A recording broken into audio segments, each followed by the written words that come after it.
Welcome to our channel, Christ in Us. The Afro-descendant community, one of the largest and most diverse on the planet, carries with it a deeply rich history, which is even mentioned in the pages of the Bible. It's fascinating to observe how the Holy Scriptures address the roots of the African people, highlighting their royal figures as kings and queens, and the remarkable pigmentation of their skin. In this video, we will explore incredible curiosities about the biblical ancestors of Black and African peoples. We would be delighted to read your comments and hope you subscribe to the channel. As the Scriptures teach us, today's humanity descends from Noah's three sons, Shem, Ham, and Japheth. This lineage also includes Black peoples and other ethnic groups with darker skin tones who originate from Ham, one of Noah's sons.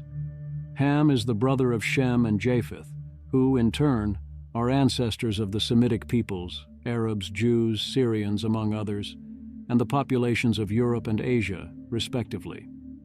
The term Hamites originally referred to the descendants of Ham, or, in some translations, Cham, as narrated in the Bible. According to the book of Genesis, after the flood, Noah and his three sons were tasked with perpetuating Adam's lineage and the descendants of their own family.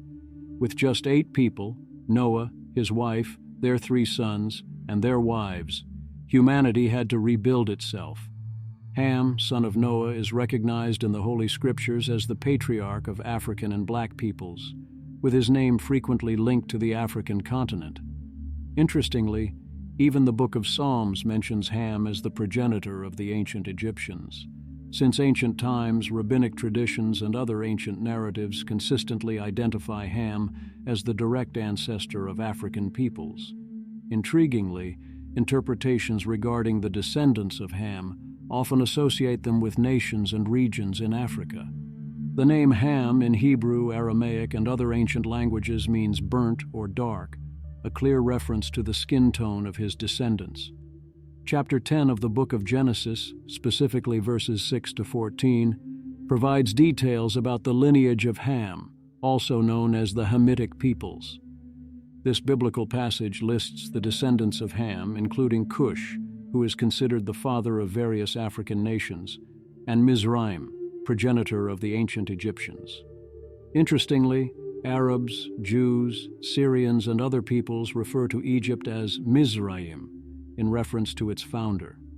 Ham also had other sons, such as Put and Canaan, the latter being the father of the Canaanites, who are not classified among African peoples.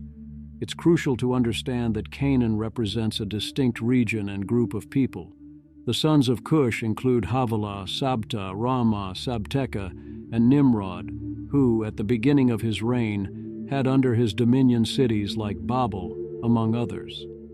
Nimrod is highlighted in the Scriptures as a direct descendant and one of the most notable ancestors of the native peoples of ancient Babylon, including the Sumerians. He embarked on a journey to Assyria, where he established several significant cities.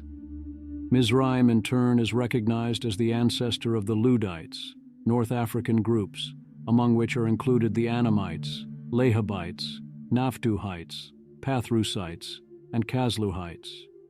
From these descend the Philistines and, in a broader interpretation, other wandering peoples. Mizraim, the firstborn of Ham, is cited as the founder of various nations, notably including the people of Ethiopia. Thus, all Ethiopians and the people of Nubia, known in antiquity as the Kingdom of Cush, are described as his direct descendants.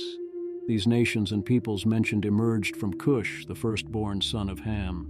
However, his lineage is not limited to Cush and Nubia, encompassing also the Kingdom of Cush, the Kingdom of Nubia, and even the ancient Sumerians. Nimrod, the rebellious son of Cush, is often identified as the founder of the people of Samaria. Additionally, the peoples of South India, as well as various native communities from that region, are considered descendants of Cush. This lineage spans a wide range of African groups, including Malians, Eritreans, Kenyans, Congolese, and the Bantu of Gabon, highlighting the broad influence and dispersion of the descendants of Ham.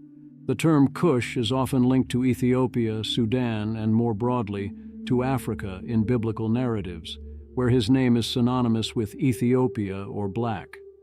Cush was also the father of Seba and Mizraim, or Mizrahi in some translations. Mizraim is pointed out as the ancestor of the ancient Egyptians and various North African peoples, including the dark-skinned Berbers and Tuaregs. It is particularly interesting to note that Semitic peoples, including Arameans, Arabs, and Israelites, designate Egypt as Mizraim.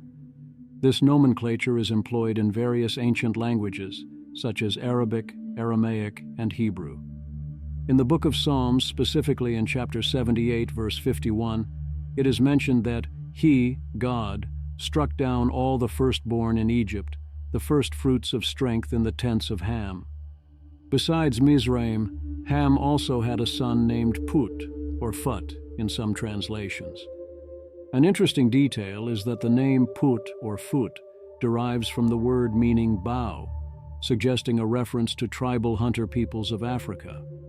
Put is considered the progenitor of the Libyans, mainly those with dark skin natives of Libya, as well as various other African groups.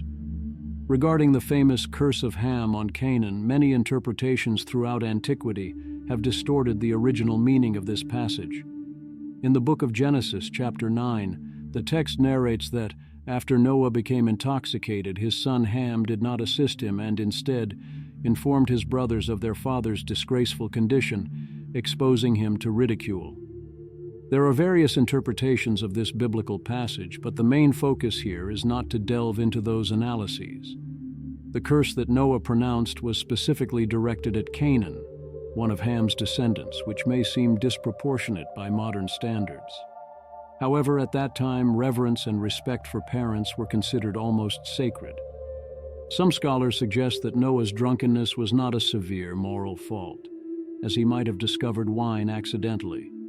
The theory is that by cultivating grapes, a new practice for him, Noah inadvertently fermented the grape juice, becoming intoxicated unintentionally. This would explain why God did not punish him for his drunkenness. It is important to emphasize that Ham and his descendants, including Mizraim and Put, are associated with African peoples.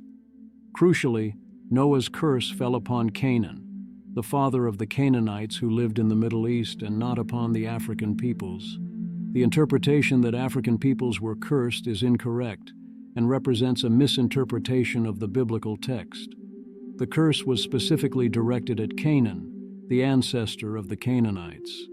Ham is considered the progenitor of the African peoples and of South India, and had an exceptionally long life, born before the flood, and living to see the 5th and 6th generations of his descendants.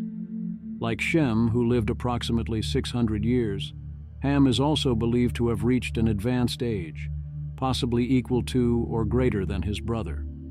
Although the biblical texts do not specify the exact duration of Ham's life, it is reasonable to assume that he lived to about 600 years, following the longevity pattern of his time. The idea that Ham might be buried in Egypt is undoubtedly fascinating, especially considering how mysterious that country is, filled with archaeological discoveries that reveal more about people who were buried 3,000 or 4,000 years ago. The Book of Jubilees, an ancient text valued in Judaism and considered authentic up to the time of Christ, sheds light on the final years of Ham, as well as events involving Noah's family and its 3 main lineages, those of Ham, Shem, and Japheth. This manuscript tells us that Ham strongly disapproved of his youngest son, Canaan's decision to settle in the lands of Shem, a region we now know as Israel. Canaan disregarded his father Ham's opinions by deciding to take these lands for himself. According to the Book of Jubilees, Cush and Mizraim, Canaan's brothers, along with their father Ham, also disapproved of Canaan's decision to dwell in the land of Shem. They went to Canaan and ordered him to leave that land, believing that the lands of Africa were reserved for the descendants of Ham. However, Canaan disobeyed and remained in the land, completely ignoring his father's and his brothers, Cush and Mizraim's wishes. The Book of Jubilees also mentions that Ham was the founder of the first city and province after the flood, naming it in honor of his wife, Tamloch. Thank you to everyone who followed along. Please don't forget to leave a like, as it helps a lot. Share the video so more people can watch, and subscribe to the channel. See you next time.